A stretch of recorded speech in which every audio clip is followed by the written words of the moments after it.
देवरानी बनी सौतन। औरत, सुना है तेरी देवरानी तो बहुत पढ़ी लिखी है। जानकी, हाँ मासी, सिर्फ पढ़ी लिखी नहीं है बल्कि वो तो नौकरी भी करती थी। औरत, अच्छा, तो तू ना जरा बचकर रहना। जानकी, जरा बचकर रहना मतलब मासी, मैं कुछ समझी नहीं। औरत, मतलब कि बड़ी तीखी मिर्ची होती है ये ज्यादा पढ़ी लिखी लड़कियाँ। पता चला कि तू है तो जेठानी, पर वहीं आकर पूरे घर पर राज करने लगे। वो औरत जानकी के मन में अपनी होने वाली देवरानी को लेकर शक पैदा कर रही थी। दरअसल जानकी की शादी 2 साल पहले ही सुरेश से हुई थी।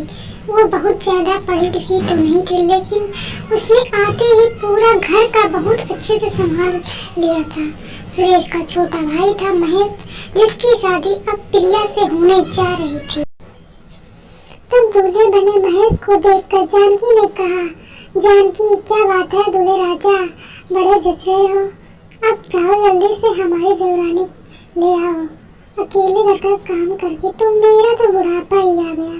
प्रिया आएगी तो कम से कम मैं भी किसी पर हुक्म चला सकूंगी। महेश, आप भी ना भाभी, कमाल करती हो। धूमधाम से महेश और प्रिया की शादी हुई और प्रिया अपने ससुराल आ गई। उधर बारात में दुल्हन को लेकर जानकी के दरवाजे पर आने वाली थी। तभी एक बार फिर वही औरत जानकी के पास आई और बोली, औरत, मेरी बात सुन जानकी, नई बहू तुझसे छोटी है तो उसे सिर पर मत चढ़ाने देना। उसे एहसास होना चाहिए कि जेठानी तू है और वो तेरी देवरानी, समझी जानकी। हाँ हाँ मौसी, तुम चिंता मत करो, मैं सब समझती हूँ। उस औरत की बातें जानकी के दिमाग में बस गई। जानकी ने भी ठान लिया था कि वो प्रिया से थोड़ा सख्ती से पेश आएगी। शादी को 1 हफ्ता बीत गया, सब ठीक चल रहा था। प्रिया बिना किसी के कहे जानकी का घर के कामों में हाथ बटाती। इस तरह जानकी और प्रिया की पटरी अब आपस में मिलने लगी थी। दोनों सारा दिन हंसते और बात करते करते काम निपटाते।